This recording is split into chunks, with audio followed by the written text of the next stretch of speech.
खुदावन यीशु मसीह के ज़िंदा जलाली और बाबरकत नाम में आप सबकी सलामती हो। आज हम खुदा के कलाम में से खुदा के बंदा आदम की ज़िंदगी पर गौर व फिक्र करेंगे कि खुदा के कलाम के अंदर जितने मुसन्नफ़, जितने रसूल, जितने नबी, जितने पैगंबर आए, अब हम उनके ज़िंदगी के बारे में गौर करेंगे, फ़िक्र करेंगे कि उनकी ज़िंदगी कैसे गुजरी, उनकी उम्र कितनी थी, वो किस इलाका में रहते थे, उनका क्या कारोबार था। हर एक चीज़ के बारे में हम ये आपको बताएंगे। आज हम खुदा के बंदा पैदाइश की किताब में से आदम के बारे में, जिसको खुदा ने अपने हाथों से तख्लीक किया था, उसके बारे में बातचीत करेंगे। मसीही दुनिया में जो खादमीन है वो खुदावंद यीशु मसीह नासरी के बाद सबसे ज़्यादा जिक्र आदम का ही करते आए हैं। आदम लफ्ज़ बाइबल में 560 मरतबा आया है। आदम ज़मीन की मिट्टी से बनाया गया और खुदा ने उसके नथनों में ज़िंदगी का दम फूंका तो वो जीती जान हुआ। खुदावंद ने आदम को लेकर बागे अदन में रखा और उसकी बागबानी और निगहबानी करे और उसे हुक्म दिया कि तू बाग के हर दरख्त का फल बेरोक खा सकता है, लेकिन नेको बद पहचान के दरख्त का फल कभी ना खाना, क्योंकि जिस रोज़ तूने उसमें से खाया तू मरा। खुदा ने आदम के लिए एक मददगार उसकी मानद बनाया, जिसे देखकर आदम ने शायराना अंदाज में कहा कि ये तो अब मेरी हड्डियों में से हड्डी और मेरे गोश्त में से गोश्त है, इसीलिए वो नारी कहलाई गई। ये आपको पैदाइश 2 बाब की 23 आयत में इसका रेफरेंस मिलेगा। और सांप ने हवा को बहकाया और उसने ममनू दरख्त का फल ना सिर्फ खुद खा लिया बल्कि आदम को भी खिलाया। यूँ दोनों हाल के खुदा के हजूर गुनाहगार ठहरे और बागे अदन से बाहर निकाल दिए गए। आदम ने कुल 930 बरस उम्र पाई और खुदा के कौल के मुताबिक बिल आखिरकार मरा गया। हम आदम की ज़िंदगी के बारे में देखें तो आदम जो है उसके नाम का मतलब ज़मीन या लाल मिट्टी से बनाया गया। उसकी बीवी का नाम हवा, उसका पेशा जो था वो खेती बाड़ी। उसकी कुल उम्र 930 बरस की हुई। बाइबल में इस नाम के लोग सिर्फ 2 ही हैं, एक आदम और एक इब्ने आदम। आदम की औलाद काहिन, हाबिल और सेत और दीगर। बाइबली सिफ्त आदम अव्वल बाइबल में जिक्र 560 मरतबा। ये सारे हवाला जात आपको पैदाइश 1 बाब से लेकर 4 अबाब में मिल जाएंगे। अब हम आदम का यीशु मसीह के साथ मुआवजना करेंगे। आदम इब्ने आदम सुरख मिट्टी से बनाया गया, आसमान से आया, बगैर गुनाह की पैदाइश, बेगुनाह, खुदा का तख्लीकी बेटा, खुदा का इकलौता इलाही बेटा, गुनाह और मौत का बानी, निजात और हमेशा की ज़िंदगी का बानी, हाकी, आसमानी, आदम अव्वल, आदम सानी, पहला आदम, पिछला आदम, जिंदा नफ्स, ज़िंदगी बख्शने वाली रूह। आदम का अदद 666, यीशु का अदद 777 है। अब हम आदम की इनफरादियत के बारे में बात करेंगे।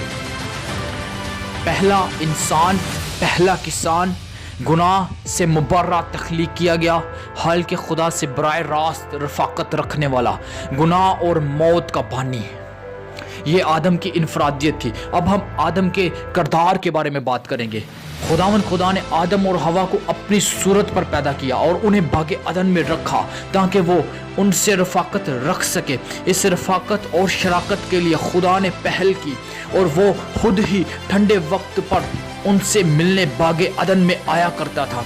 हम हतमी तौर पर नहीं कह सकते कि ये रफ़ाकत कितने अरसा तक कायम रही और वो क्या बातें थी जो इन दोस्तों के दरमियान हुआ करती थी। ताहम ये ज़रूर जानते हैं कि गुनाह के सबब से इन दोस्तों की रफ़ाकत टूट गई। इस तरह हाल के खुदा और इंसान के मुबीना जुदाई की दीवार खड़ी हो गई, लेकिन यीशु की सलीबी मौत और मुर्दों में से जी उठने के सबब से ये दीवार हमेशा के लिए ढा दी गई। अब हम देखेंगे कि कलाम में लिखा है कि खुदा ने इंसान को, आदम को अपनी शबीह पर, अपनी सूरत पर पैदा किया। हाल के खुदा की हम जैसी शक्लो शबाहत नहीं, बल्कि वो रूह है और एक मुकम्मल शख्सियत का मालिक है। एक शख्स में मदरजा ज़ायल खूबियाँ पाई जाती हैं। मिसाल के तौर पे अक्ल, एहसास, कुव्वत इरादी, ये सब चीज़ें खुदा के अंदर पाई जाती हैं। खुदा अक्ल रखता है, वो एहसास रखता है, वो कुव्वत इरादी रखता है। उसने सारी अपनी खूबियाँ आदम के अंदर कन्वर्ट कर दी, तो आदम खुदा की शक्ल शबाहत पर पैदा किया गया। शख्सी तौर पर यह सब कुछ आदम और हवा में पाया जाता था। इंसान हाल के खुदा की सूरत और शबीह पर खलक होने की वजह से इसलिए ज़मीन पर रखा गया ताकि अपनी रोज़मर्रा ज़िंदगी से उसकी खूबियाँ और जलाल ज़ाहिर करे। आगे हम देखेंगे हुक्मरान व ताजदार। आदम अशरफुल महलूकात और हुक्मरान पैदा किया गया। समंदर की मछलियाँ, आसमान के परिंदे, चौपाए और रोई ज़मीन पर रेंगने वाले तमाम जानदारों पर इख्तियार रखता था। बागे अदन की बागबानी और निगरानी करना और तमाम जानवरों के नाम रखना इस बात का कवी सबूत है कि इंसान हुक्मरान व ताजदार पैदा किया गया था। इब्रानियों का ख़त का मुसन्निफ पुराने अहदनामा के कुछ रेफरेंस पेश करते हुए कहता है कि इंसान क्या चीज़ है जो तू इसका ख्याल करता है, या आदम ज़ात क्या है जो तू इस पर निगाह करता है। तूने उसे फरिश्तों से क्या कुछ कम किया, तूने इस पर जलाल और इज्जत का ताज रखा और अपने हाथों के कामों पर उसे इख्तियार बख्शा।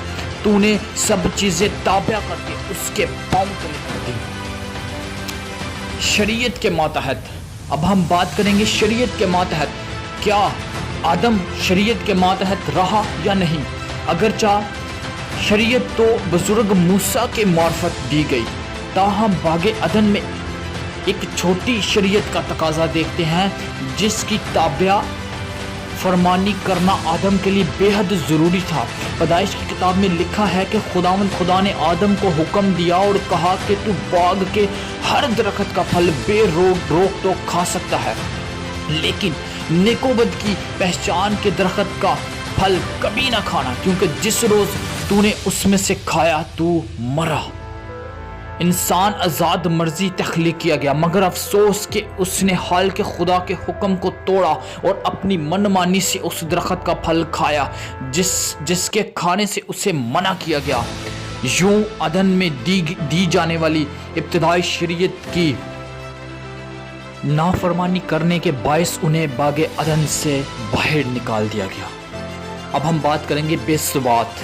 आदम हाल के खुदा की सूरत पर हलक होने की वजह से उसका रफ़ीक और बाइख्तियार हाकिम बनाया गया, ताहम गुनाह करने के सबब से वो डरपोक, नंगा, इल्ज़ाम लगाने वाला हाकी और गुनाहगार ठहरा। गुनाह की सज़ा उसे मशक्क़त और मौत की सूरत में मिली और वो हाल के खुदा के हजूर से खारिज हो गया। बेशक जिस्मानी तौर पर उसने 930 बरस उम्र पाई, लेकिन रूहानी इतबार से वो उसी रोज़ खुदा के कौल के मुआफिक मर गया और ज़मीन पर यह असूल मुकर्रर हुआ कि ए इंसान, तू हाक है और हाक में फिर लौट जाएगा। आदम कभी भी हाक में दफन होने के लिए नहीं बनाया गया था, लेकिन गुनाह करने के सबब से वो कमज़ोर और बेज़बात हो गया और यूं मौत उस पर आज के कलाम के वसीला से खुदा सुनने वालों को बहुत ज़्यादा बरकत दे। आज हमने खुदा के बंदा जिसको खुदा ने अपने हाथों से तख्लीक किया, आदम की ज़िंदगी के बारे में बातचीत की है। आप हमारे YouTube चैनल को सब्सक्राइब करें ताकि हम आने वाले तमाम तक जितने बाइबल के मुसन्नफ़, जितने रसूल, जितने नबी आए उनके बारे में आपको बता सकें और आप खुदा के कलाम की उन चीज़ों को सुन सकें और अपने नॉलेज में रख सकें और खुदा आपको बहुत ज़्यादा बरकत दे। So God bless you all, God bless you Pakistan, आमीन।